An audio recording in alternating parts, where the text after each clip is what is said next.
ఇప్పుడే country delight app ని download చేసుకోండి. Download the country delight app now. Corona కల్లోలం మళ్లీ మొదలైంది. ఇప్పటికే ఆంధ్రప్రదేశ్ లో 3 కరోనా కేసులు నమోదవగా తాజాగా తెలంగాణలోనూ కోవిడ్ పాజిటివ్ కేసు నమోదైంది. హైదరాబాద్ కూకట్పల్లిలో ఓ డాక్టర్ కు కోవిడ్ పాజిటివ్ గా నిర్ధారణ అయింది. గత 2 రోజులుగా జ్వరంతో బాధపడుతున్న వైద్యుడికి ఆర్టీపీసీఆర్ టెస్ట్ చేయగా పాజిటివ్ వచ్చిందని వైద్యాధికారులు తెలిపారు. ప్రస్తుతం ఆయన్ను క్వారంటైన్ లో ఉంచినట్లుగా తెలుస్తోంది. ఈ క్రమంలో ప్రజలు అప్రమత్తంగా ఉండాలని వైద్య ఆరోగ్య శాఖ ఉత్తర్వులు జారీ చేసింది.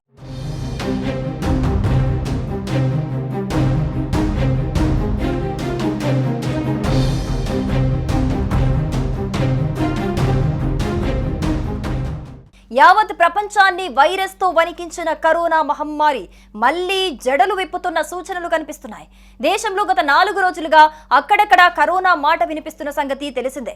అయితే తాజాగా తెలంగాణలో కరోనా కేసు నమోదైంది. హైదరాబాద్ కూకట్పల్లిలో ఓ డాక్టర్ కు కరోనా పాజిటివ్ నిర్ధారణ అయింది. దీంతో ప్రజలు అప్రమత్తంగా ఉండాలని వైద్య ఆరోగ్య శాఖ ఉత్తర్వులు జారీ చేసింది. అలాగే ప్రజలెవరూ ఆందోళన చెందాల్సిన అవసరం లేదని తెలిపిన తెలంగాణ వైద్యాధికారులు అప్రమత్తంగా ఉండాలని, బహిరంగ ప్రదేశాలలో మాస్కులు ధరించాలని సూచించారు. కరోనా లక్షణాలున్న వారు తప్పనిసరిగా టెస్టులు చేయించుకొని స్వీయ జాగ్రత్తలు పాటించాలన్నారు.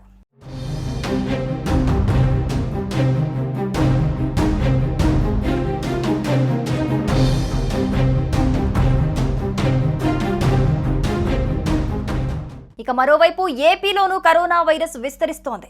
అక్కడ 3 కేసులు నమోదయ్యాయి.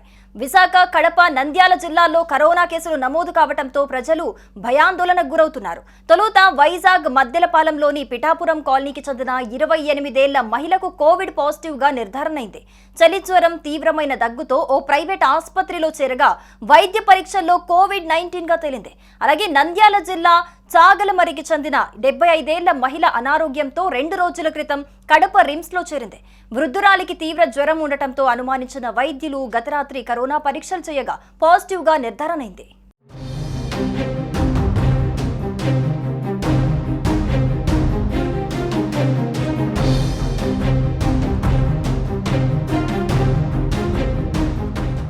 కాగా చైనాలో పుట్టి ప్రపంచమంతటా విస్తరించిన కరోనా వైరస్ తెలంగాణలో మొదటిసారిగా 2020 మార్చి 2న తొలి కరోనా కేసు నమోదైంది. దుబాయ్ నుంచి హైదరాబాద్కు వచ్చిన ఓ వ్యక్తికి కరోనా వైరస్ ఉందని వైద్యులు నిర్ధారించారు.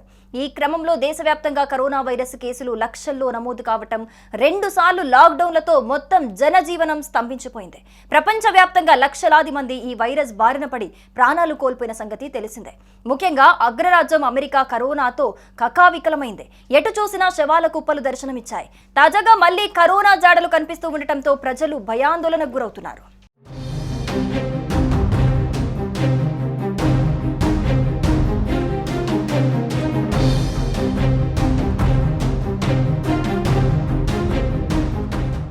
సుమన్ టీవీలో మీ పర్సనల్ అండ్ బిజినెస్ ప్రమోషన్స్ కోసం కింది నెంబర్కి కాంటాక్ట్ చేయండి.